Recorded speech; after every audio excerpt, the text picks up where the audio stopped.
Welcome back to Sports Zone Saturday. I'm David Edelstein. This is the moment that Oxford, Mississippi, and the whole Ole Miss fan base has been waiting for. We've got our pads on. We're ready to go. These teams look like they're set to play some football right now, too. Actually got each of you a present from the game. But you're rooting for Ole Miss or Southern Miss. These were some of the rally calls. You could go like this. It creates a fan. You know what I mean? Davis set to face a lot of different opponents in the ring. Don't worry, I'm not about to be one of them. But when he's here, he says it's important to represent his home state.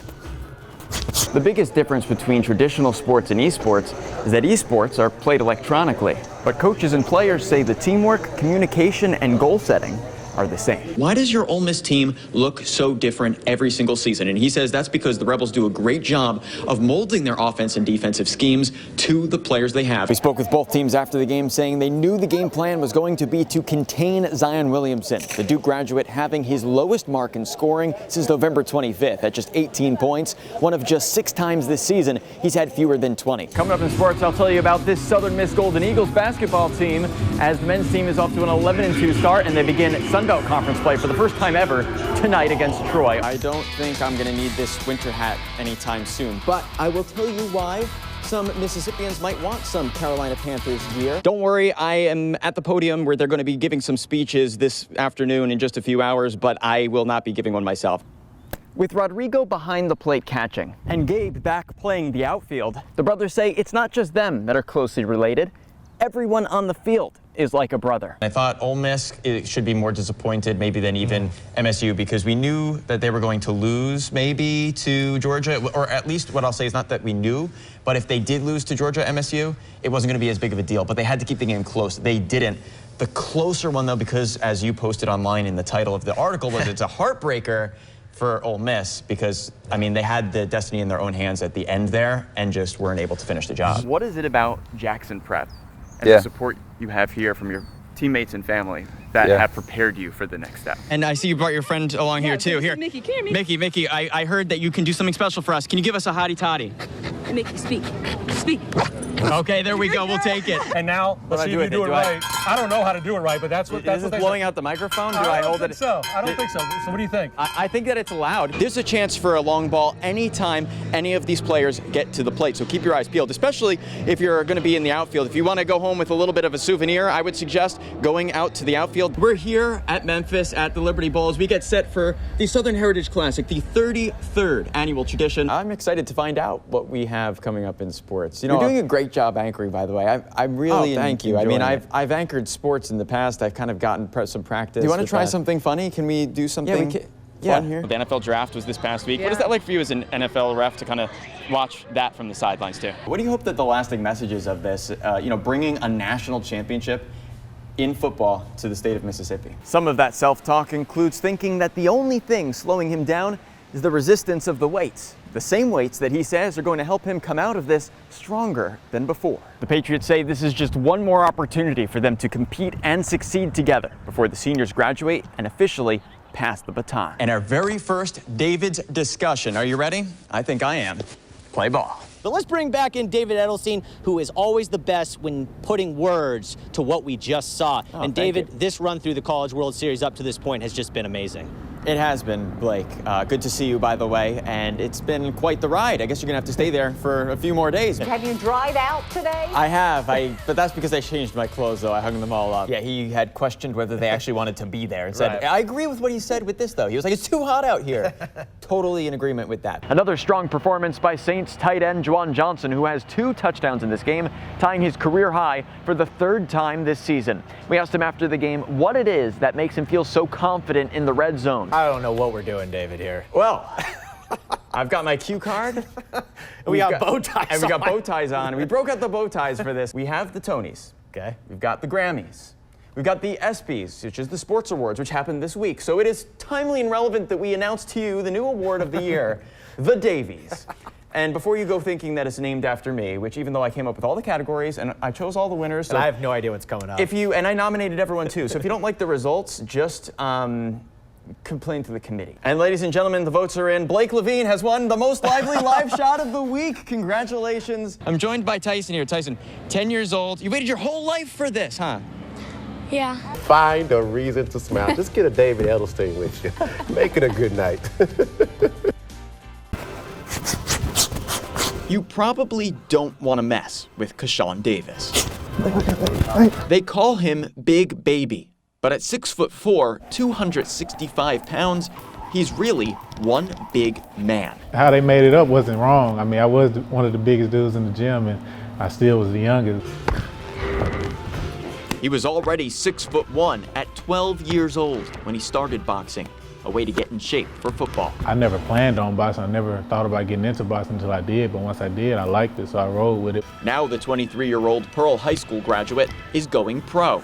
The 3-time amateur national champion and current number 6 in the country has punched his ticket to the big stage. Literally. I just felt like it was something I needed to do. God blessed me with the talents, and who am I to tell him not to use them? You give him his homework, and he's going to pass the test. Pearl Boxing Club coach Bombay Higginbottom has been leading the gym for 15 years. He says this is his proudest moment. I love it. It's the best thing that ever happened. You know, a lot of people get scared of taking that step forward, you know, especially coming from Mississippi because, you know, nobody never did it. Davis set to face a lot of different opponents in the ring. Don't worry, I'm not about to be one of them, but when he's here, he says it's important to represent his home state. Definitely want to be one of those guys that people look back and like, that guy from Mississippi, that boxer, the heavyweight, came out of Mississippi and showed up for us and made a big name for Mississippi. Now we about to prove that we could do it here from our state. You know, we ain't got to leave our state to be great. Kashawn is really going to put Mississippi on the map. When they say in this corner, they're going to say from Mississippi. One day I plan on being I will be world champion one of these days, you know. So as long as I keep on working, I'm very confident in what I can do, and I know I can rise to the top. This may do it. Elko appropriately says he has it, and he does. And the Rebels go into Omaha in 2022. Surprise, surprise. Ole Miss is going to Omaha. Perhaps a little bit of a surprise there. I think a surprise to many. Rebellious, you might say. The Rebs are hot, man. The Rebs are hot. Now one of the final 8 teams standing for the 6th time in program history. What a comeback story. We've kind of been to hell and back. An origin story they couldn't have written better themselves. I've always dreamed of playing in Omaha, and you know, I finally got here. Captain Tim Elko might just be the main character. Deep right field, and it's gone. For the first time in his career, Tim Elko goes yard 3 times in a game. Elko led the nation in on-base percentage and slugging percentage and was 2nd in batting average during the regional round. He batted .500 through the Super Regional. He is the face of the program. Blessed just to be on such an amazing team. The Rebels were ranked as the top team in the country when they last played Auburn in March. Now they face the SEC rival again. And they're different, and we're different. Ole Miss won 5 of 7 games against ranked opponents to end the regular season, now have won 5 straight in the NCAA tournament. Trusting this team, they're going to put runs up. I just have to put as many zeros up as I can, and that's just going to help them out. So forget about being surprised. The Rebels are getting ready. It's not our goal to just get to Omaha, it's to win a national championship. This has been a really cool story, you know, up to this point. You might think you're at an arcade. The lights, the colors, the sounds. But even though Pearl High School is playing, let's go. They're finished. This is no game. This is esports. You are competing on a level with the best of the best in the state. The MHSAA hosted the Spring Esports Tournament in Pearl. Pearl High School co-head coach John Hennessy says esports don't take more or less skill than field sports, just different skill. It might not be a physical, we're not out there hitting each other or hitting a ball, but I'd be hard-pressed to see some of these kids just randomly pick up a controller and be able to go against some of the best in the state that we'll have here today. I would say in some situations it's probably harder than most sports when it comes to a mind thing. You have to have a bigger IQ than you do, I think, ability. The biggest difference between traditional sports and esports is that esports are played electronically, but coaches and players say the teamwork, communication, and goal setting are the same. Sports has always been about learning life. At the end of the day, they're learning the same lessons as you will on the court. just not getting as sweaty. A lot of schools are known for football or baseball or something like that, but you've never heard of a team known for esports, and it's just nice getting to watch another team go to the championship and win a title for the school. They say one of the biggest draws of esports is how they include everyone. We've had kids who've said that, you know, without esports they didn't have anywhere else to go. Really, for a lot of them, it's the first time they've ever been part of something like this. You can see it in their personality. You can see it in the way they're talking on the bus and the way they get out here, and they felt like superstars. I love to point out to people is that our esports team is one of the most diverse teams. We have boys, girls, white, black, Hispanic, and we all play together. Just seeing a different perspective, because you're usually seeing all guys play sports, but I feel like it's nice for girls to be able to be recognized that they can play sports as well. Kids having a good time and competing together as one. Playing against Porter's Chapel football is like any other game, except you're probably about to be tackled by a girl. Sophomore Madeline Whitehead joined the team in 7th grade.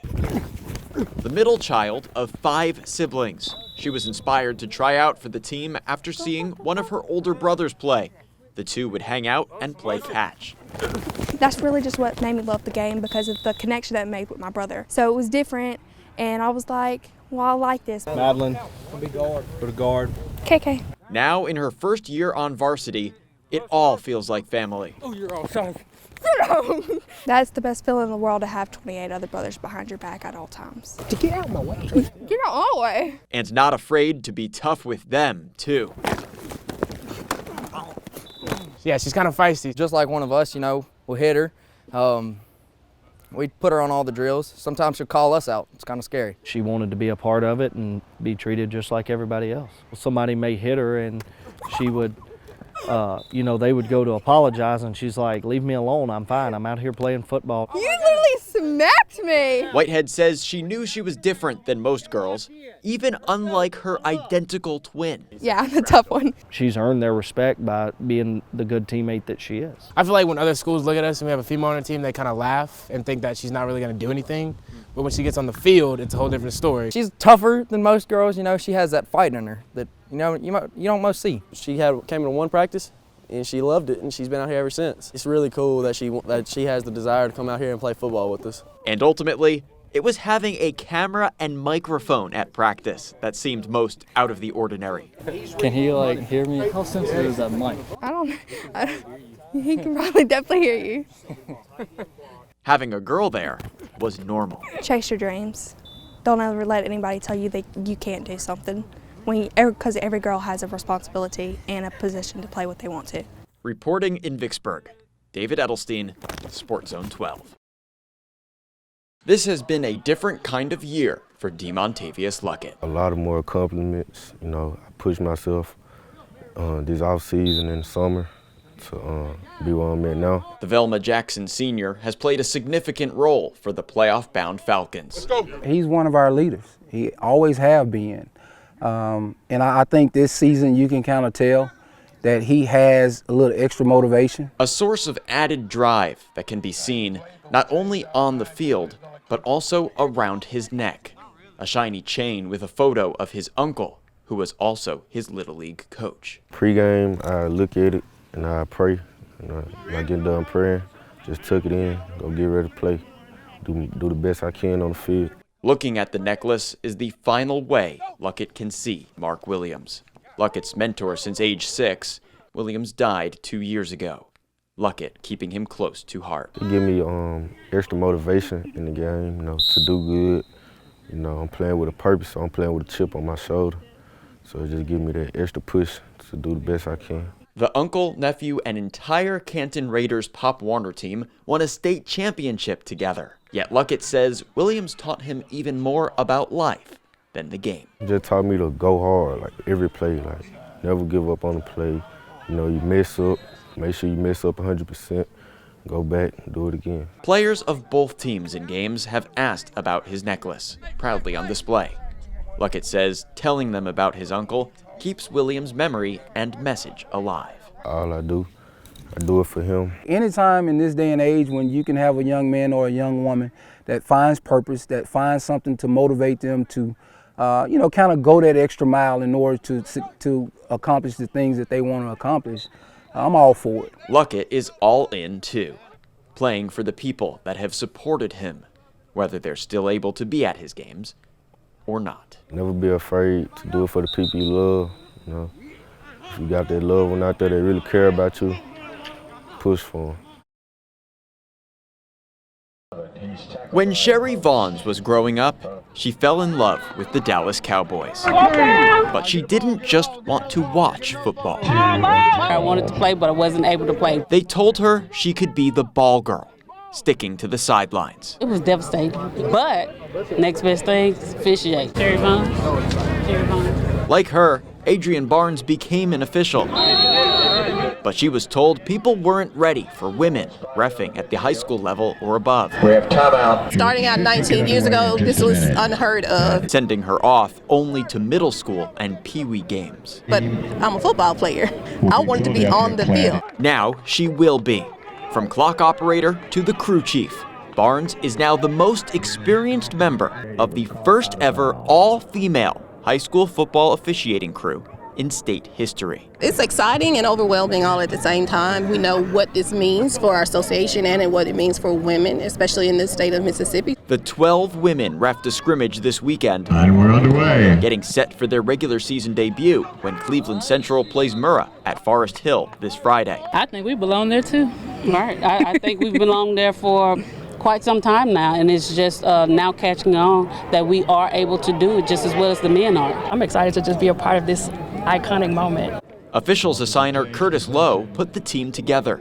He says with more than 80 combined years of experience, these women are fully qualified to do their jobs. It's just like something I wanted to do, and I do it with the guys too. I put the 7 best guys I got, I put them on the field. I think they believe in the evolution of women and that we are capable of being able to control a game. So we've been here, but we've never been together. So I've been waiting on this for a very, very long time, and I'm very excited about this. The officials say this moment is special, yet the goal for them is to make all female crews like theirs an everyday occurrence. I just want to give the girls and women an opportunity knowing that they can do it. Women like Whitney Clark, daughter of official Constance Clark. Seeing these women who are beautiful and very driven and good at what they do naturally, kind of conquer their world and then kind of make this their world as well. I think it's just sending a message that women, we are powerful, we are here to stay, and we're here to take over places that historically we're not supposed to be. That's what it's all about. You go through it, you push through, and then you go back and pull somebody else up. They believe in us, and we're going to make it work. We're here, and we need to. For me, it's a barrier breaker, just the opportunity. It's a dream. A dream that was once a complete fantasy, now a dream come true. David Edelstein, Sports Zone 12. It's been quite the roller coaster week for Ole Miss football head coach Lane Kiffin. And I'm not a roller coaster guy, but I know roller coasters involve some highs, some lows, some really fast moving exhilaration, and some slow moving parts as you wait to find out what's happening next. Well, now we know more about what's next for the Rebels helmsman. Today, ESPN reports that Kiffin has told Ole Miss he will sign his extension and remain Hotty Toddy's head coach. Sports Illustrated says it's at least an 8-year agreement worth an average of $9 million a year. ESPN's Pete Thamel says Auburn, quote, in the last few hours today moved away from wanting to offer Kiffin its job. Instead, they're going for Liberty's head coach. He says Kiffin's family wanted to stay in Oxford too. Also, Ole Miss has lost 4 of its last 5 games, which doesn't necessarily help his resume. Meanwhile, Jackson State football head coach Deion Sanders is getting offers for a new job too. The Athletic reports today that Colorado has offered Coach Prime its head coaching job. CBS affiliate 247 sports analyst Carl Reed says Sanders is also in talks with South Florida. Coach Prime said earlier this season on 60 Minutes that he'd be a fool not to consider offers that come his way.